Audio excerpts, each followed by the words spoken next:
असक इजोत बाइबल के किताब के अध्ययन अछि जे अहाँ के एक सुयोग्य मार्ग में आगा बढ़ावे में मार्गदर्शन दऽ रहल छथि आ परमेश्वर के समानता में जीवन जिय के लेल मदद करै छथि। यूहन्ना 1:12 में हमरा बता रहल छथिन, मुदा जे सब हुनका ग्रहण कयलथि हुनका परमेश्वर के संतान होबा के अधिकार सेहो भेटलनि, अर्थात हुनका जे नाम पर विश्वास राखै छथि। कृपया देखू, सुनू, जाहिसँ अहाँ एक सच्चा जीवन जियक प्रयास करू। आशा के इजोत मैथिली कार्यक्रम में हम एक बेर और अहाँ के अभिनंदन प्रभु यीशु मसीह के मीठ आ पवित्र नाम से कह रहल छी। हम विश्वास करै छी जे अहाँ सब खूब नीके सुखे होइब, आनंदित होइब और परमेश्वरक महिमा में अपन धिया पुताक संगे आनंद उठाबैत होइब। आजुक दिन से हमरा सब पवित्र पोथी बाइबलक एकटा नव पोथी के अध्ययन आरंभ कर रहल छी। एहि पोथी के नाम थिक कुलुसियंस। कुलुसियोक पोथी पवित्र पोथी बाइबलक एकटा बड़ महत्वपूर्ण पोथी थिक। एना तऽ एहि पोथी में मात्र 4टा अध्याय अछि। जौं हाँ एहि पोथी के अर्थात कुलुसियो के पोथी के एक अध्याय के एक पद के पढ़बे तहाँ पाएब कि एहि पोथी के लेखक, एहि पोथी के रचनिहार प्रेरित पौलुस छलाह, अर्थात प्रभु के दास संत पौलुस एहि पोथी के लिखने रहथि। दोसर गप में पिता परमेश्वर अपन प्रेरणा से एहि पोथी के रचना संत पौलुसक हाथ से करौने छलाह। एहि तरह हमरा लोकनि देखै छी कि एहि पोथी के रचनिहार वह छथि, अर्थात संत पौलुस। अहाँक तऽ जानकारी भऽ गेल हैत कि जाय पोथी के अध्ययन हमरा लोकनि आजुक दिन से कऽ रहल छी, एहि पोथी के रचनिहार संत पौलुस छलाह, जे परमेश्वरक प्रेरणा से, यीशु के प्रेरणा से एहि पोथी के रचना केने रहथि। अब हमरा लोकनि देखबे कि एहि पोथी के रचना काल कहिया रहेक। एहि पोथी के रचना पौलुस जेल में केने रहथि, तैं एहि पत्री के, एहि पोथी के जेलक पोथी कहल जाइत अछि। आ जाय काल में पौलुस रोमी जेल में बंदी छलाह, अर्थात जेली बन कऽ अपन जिंदगी बिता रहल छलाह, ओही काल में ओ एहि पोथी के रचना परमेश्वरक महिमा सँ केने रहथि। एहि पोथी के अलावा हमरा लोकनि जानै छी इफिसियो, फिलिपियो आ फिलेमोन के पोथी के रचना सेहो जेले में केने रहथि। एहि तरह एहि चारू पोथी के जेलक पोथी के नाम सँ लोग जानैत अछि। हम अहाँ से कथा कहने छलहुँ रचना काल, तहन देखियौ ऐतिहासिक तथ्य बताबैत अछि, इतिहास बताबैत अछि। आ बहुत पैघ पैघ इतिहासकार एहि बातक बाजैत छथि जे सन 62 ईस्वी में एहि पोथी के रचना भेल रहेक। एहि संदर्भ में हमरा लोकनि देखै छी कि प्रभु के दास एकटा बड़ महत्वपूर्ण दस्तावेजक लऽ कऽ ओतऽ सँ इफिसियो गेलाह, और ओतऽ सँ ओ लऽ कऽ इफिसुस में चलि गेलाह, कियाक तऽ ओ इफिसुसक कलीसिया के पुरोहित आ पदाधिकारी रहथि। और तकरा बाद ओ प्रेरितक एहि पोथी के लऽ कऽ कुलुसियो आबि गेलाह, कियाक तऽ ओ आदमी प्रेरितक पोथी के लऽ कऽ फिलेमोनक लग जेबाक इच्छा राखैत रहथि, कियाक तऽ फिलेमोन जे आदमी रहथि, फिलेमोन एहि आदमी के स्वामी छलाह, अर्थात हुनका अधीन में शायद ई मनुष्य काज करैत रहन।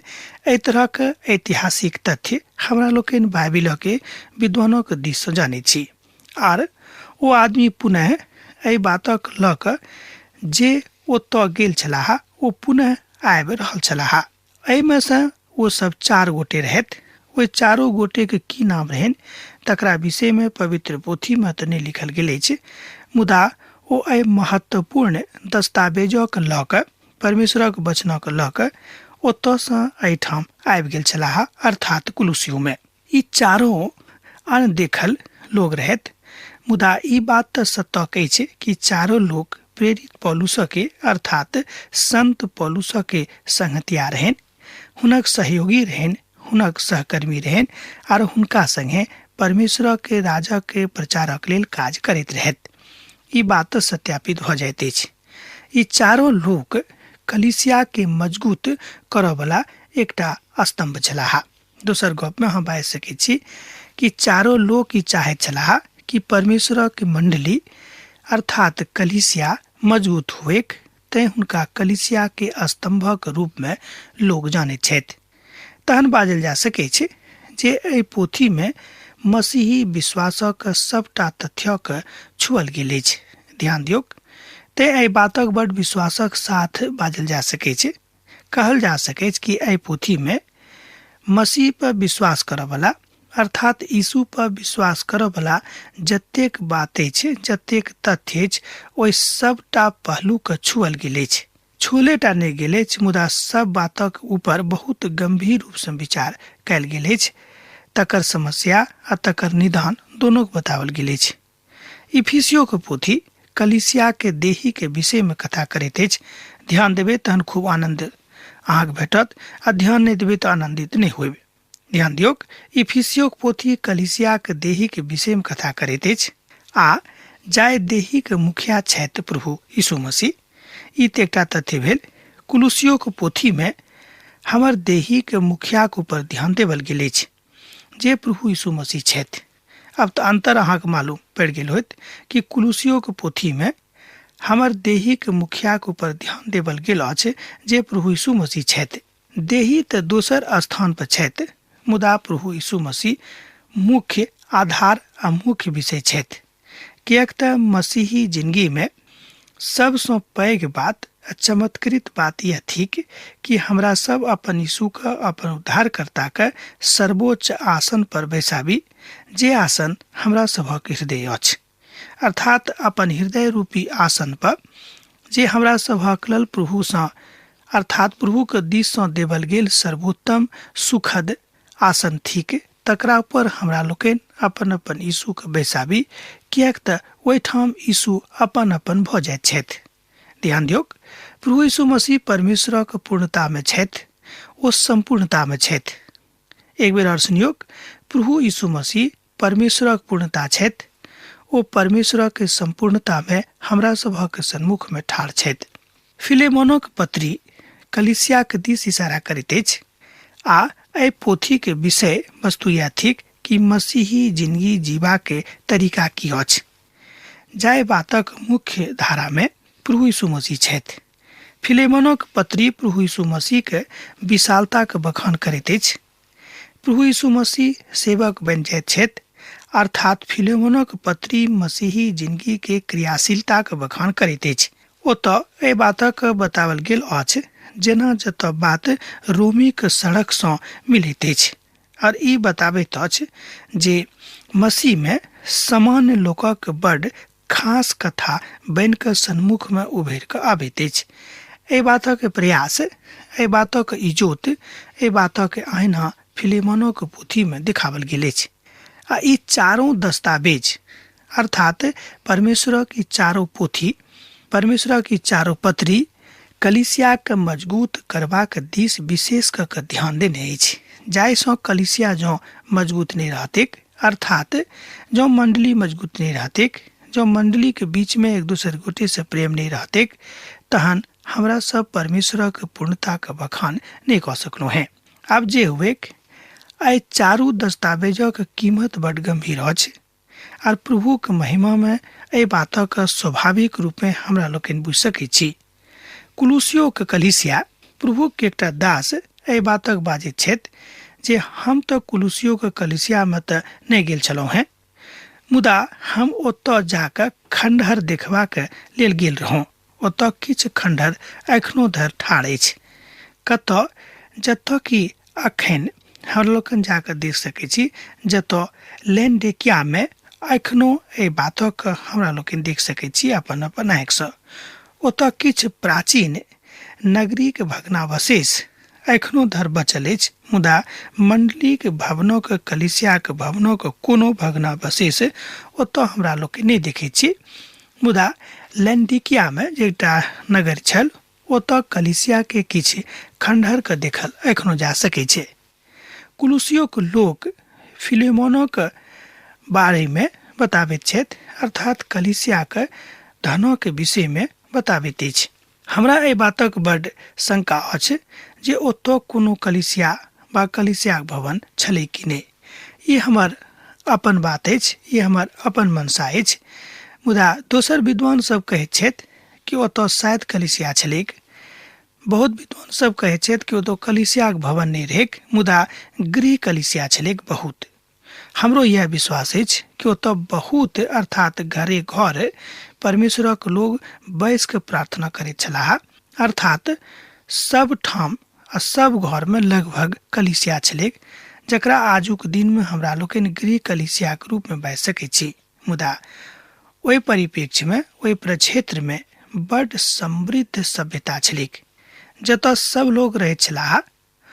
ओ प्रक्षेत्र बड विकसित रहेक, जाहि क्षेत्रक हमरा लोकनि एखन फैरोगिया के रूप में जानै छी।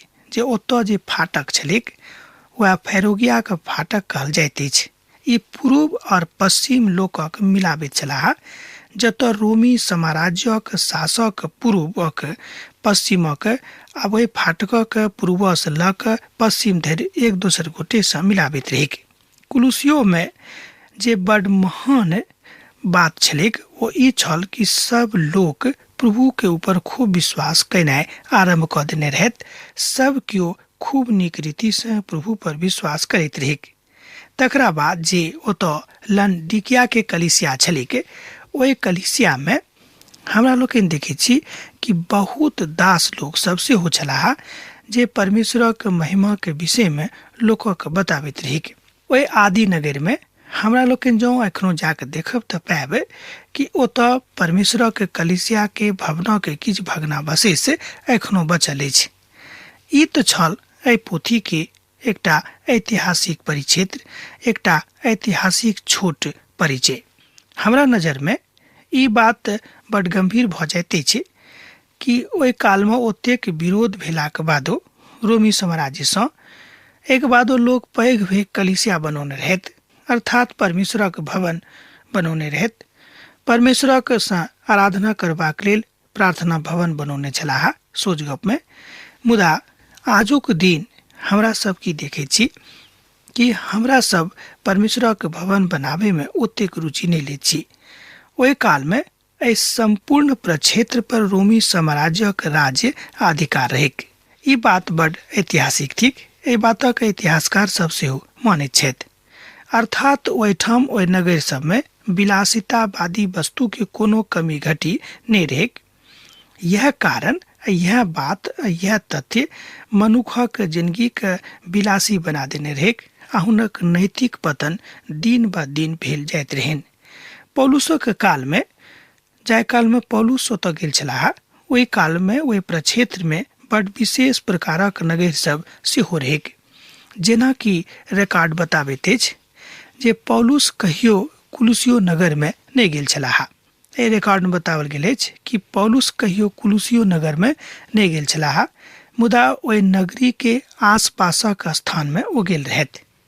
एहिठाम प्रभु के एकटा दास कहैत छथि जे जहन हम एहि बाइबलक भूमि में गेलहुँ हैं तऽ हम बहुत बातक बुझि गेलहुँ हैं जे ओहि बातक चर्चा पवित्र शास्त्र बाइबिल में कयल गेल अछि। पौलुस कुलुसियो नगरी के यात्रा कियाक नहि केने रहथि, ई बात बड अस्पष्ट लागैत अछि। ई लागैत अछि जे ओ फेरैया के फाटक तक गेल छलाह, ओतऽ प्रवेशो केने रहथि। मुदा ओ कुलुसियो के उत्तरी प्रक्षेत्र में आयल रहथि जे रोमी राज्यक सड़क छल। ओ ओहि दऽ कऽ ओतऽ गेल छलाह। हालांकि पौलुस कुलुसियो के नगरी के नहीं गेल रहथि, ओतऽ ओ नहीं जा सकल रहथि। एक बादो एहि बातक बखान ओ कऽ रहल छथि, किएक तो ओहि नगरी के लग पास में गेल रहथि। अर्थात ओते के कलिसिया के स्थापना, हालांकि वो कुलुसियो नगर में कहियो नहीं गेल रहथि, मुदा ओतऽ के कलिसिया के स्थापना, ओतऽ परमेश्वरक भवनक स्थापना, ओतऽ प्रार्थना भवनक स्थापना वह केने रहथि। हुनके ओतऽ के कलिसिया के संस्थापक मानल जाइत छनि।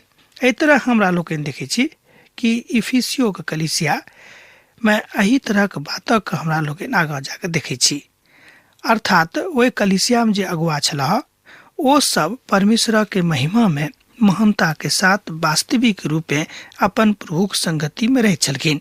पौलुस ओतऽ के संस्थापक रहथि। जेना वो रोम में कलिसिया के स्थापना केने छलाह, वही तरह वो कुलुसियो में कलिसिया के संस्थापक छलाह।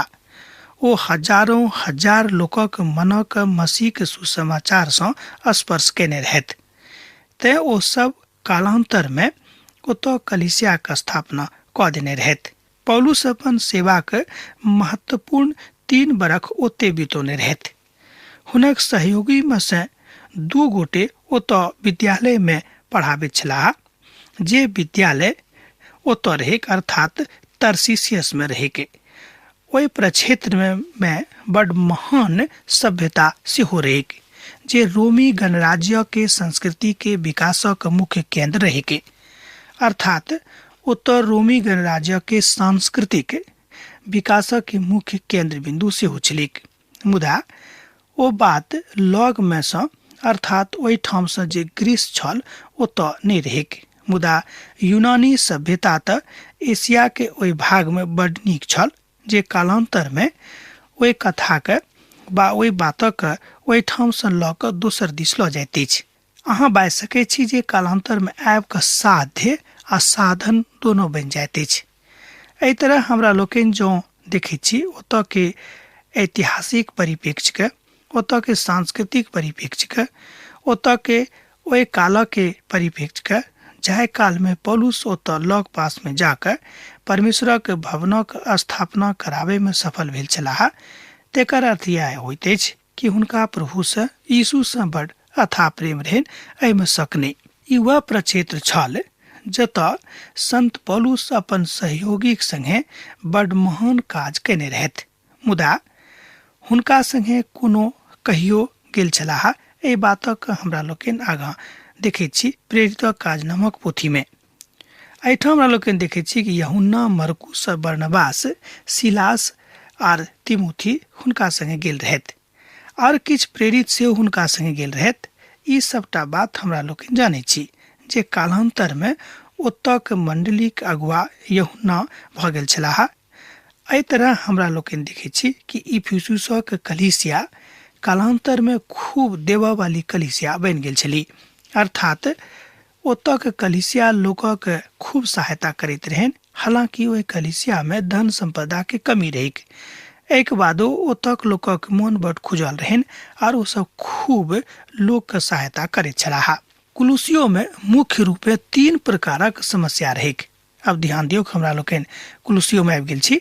कुलुसियो में मुख्य रूपे 3 प्रकारक समस्या रहिक। कुलुसियो एशिया क्षेत्र के बड़ महत्वपूर्ण सांस्कृतिक केंद्र छल। मुदा एक साथे साथ ओतऽ तरह तरह के बुराई सेहो छलिक। ओहिठाम मुख्य रूप में 3 प्रकारक झुंड रहिक। ध्यान दियौ, पहिल प्रकारक झुंड छल जे जिनका लग उत्पाती आत्मा रहनि। हुनका सभक लग ज्ञानक तऽ रहनि, मुदा हुनका सभक ज्ञान मानवतावादी नहि रहनि। मुदा मानवता के चकनाचूर करवला ज्ञान हुनका सभक लग रहनि, जे ओ सब बड़ उच्च श्रेणी के लोक रहथि। एहिक बादो हुनका सभक मन मानवतावादी ने, मुदा पशुक जकाँ रहनि। सोच गप में अहाँ बाजि सकैत छी। ओतक जे उच्च श्रेणी के लोक सब छलाह, हुनको स्थिति नीक नहि रहनि। कुलुसियो के पोथी तकर 1 अध्याय आ तकर 28 पद एहि बातक कहैत अछि जे ओतऽ सब लोग जे छलाह ओ सब हुनका सभक के मन कोन तरहक रहनि। ओ आरंभ में प्रभु के लग आबे के इच्छा नहीं राखैत रहथि। प्रभु में ज्ञानक के पराकाष्ठा ओतऽ नहीं छलैक। मुदा एहि सबटा तकलीफक बावजूदो संत पौलुस ओतऽ जाकर परमेश्वर के कलीसिया का स्थापना कऽ देने रहथि। तहन हमरो लोकनि अपन प्रभु के लेल किछु ने किछु कऽ सकैत छी। दोसर प्रकारक लोग ओतऽ जे छलाह ओ सब रहथि सृष्टि के प्रतिभार सोझा सोझी परमेश्वरक नहीं मानय वाला लोक रहते। ओ सब मानैत छलाह जे परमेश्वर एक बेर एहिठाम आबि कऽ एहि संसारक सृष्टि कऽ देलनि, तकरा बाद एहि संसारक के सृष्टि के भार मनुष्य जाति के दऽ देलनि। आब हमरा सभक एहिठाम एहि संसारक चलेबाक अछि। आब एहि संसार से परमेश्वर के कोनो लेनाइ देनाइ नहीं अछि। एहि तरहक मानसिकता, एहि तरहक मन वाला लोग ओतऽ रहेके, और ओ सब प्रभु यीशु मसीह के एहि श्रेणी में अर्थात सृष्टि के श्रेणी में देखैत रहथि जे ओ परमेश्वर के एकटा सृष्टि छलाह। आ यह बात हुनका सभक विचार रहनि। यूनानी विचारधारा में सेहो यह बात खूब मजबूती के साथ लोकक हृदय में बैठ गेल रहे कि यीशु मसीह सेहो एकटा सृष्टिए छलाह परमेश्वर के। आ हुनका ई भार देवल गेल रहन कि अहाँ ई काज कऽ कऽ चलि आउ। पौलुस एहि बातक 1 अध्याय के 15 पद से लऽ कऽ 19 पद में कहैत छथि। तकरा बाद 2 अध्याय के 18 पद में ओहि बातक कहैत छथिन। ओतऽ जे तेसर प्रकारक लोग छलाह ओ सब रहत जे सब ईश्वरक सत्ताक ऊपर विश्वास नहीं करैत छलाह। ध्यान दियौ, ओतऽ जे तेसर प्रकारक लोग छलाह ओ सब ईश्वरीय सत्ताक ऊपर विश्वास नहीं करैत छलाह। कुलुसियोक पोथी तकर 2 अध्याय 16 पद से लऽ कऽ 23 पद में एहि बातक बतायल गेल अछि। तकरा बाद तेसर अध्याय के 5 पद से लऽ कऽ 9 पद में एहि बातक ओतऽ बखान भेटैत अछि। कुलुसियोक पत्रीक समाद की अछि तकरा विषय में हमरा लोकनि अब कनि ध्यान देब।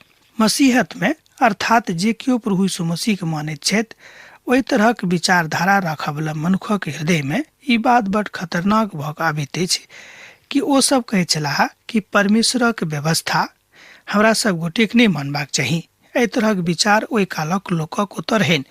मुदा एहि व्यवस्था के बदलि कऽ प्रभुक दास, परमेश्वरक दास, महान दास संत पौलुस ओतऽ परमेश्वरक राजक स्थापना कऽ देलनि। अर्थात हुनक विश्वासक वेदी पर, अर्थात प्रभु यीशु मसीह के विश्वासक वेदी पर ओहि जगह के बहुत मजबूत कऽ देने रहथि। तहन हमरा लोकनि जानै छी कि ई सबटा बातक रचना जेहल में बैठ कऽ रहल छथि कि कोना कऽ ओतऽ ओ प्रभु के काज केलथि। एहि तरह हमरा लोकनि देखै छी कि सकारात्मक विचार यह थिक कि मसीह ओहि काल में छलाह, मसीह आदि काल से रहथि, मसीह अखनो छथि आ जाबे धरि एहि संसार छिक, जाबे धरि पिता परमेश्वर एहि संसारक बनौने छथि अर्थात एहि अवस्था में रखने छथि, ताबे धरि मसीह के उपस्थिति, यीशु के उपस्थिति एहि संसार में रहती के। मसीह यीशु अहाँ के जिंदगी के जल छथि, अर्थात अहाँ के जिंदगी के सबसँ पैघ आ मजबूत सोता वह थिकाह। एहि बातक अहाँ एहि पोथी में देख सकैत छी। कुलुसियोक पोथी तकर 1 अध्याय के 27 पद में अहाँ के अंदर में मसीह के जीवन आ हुनका विषय में एहि बातक बुझनाइ सेहो अहाँ एहि पोथी में सीख सकैत छी।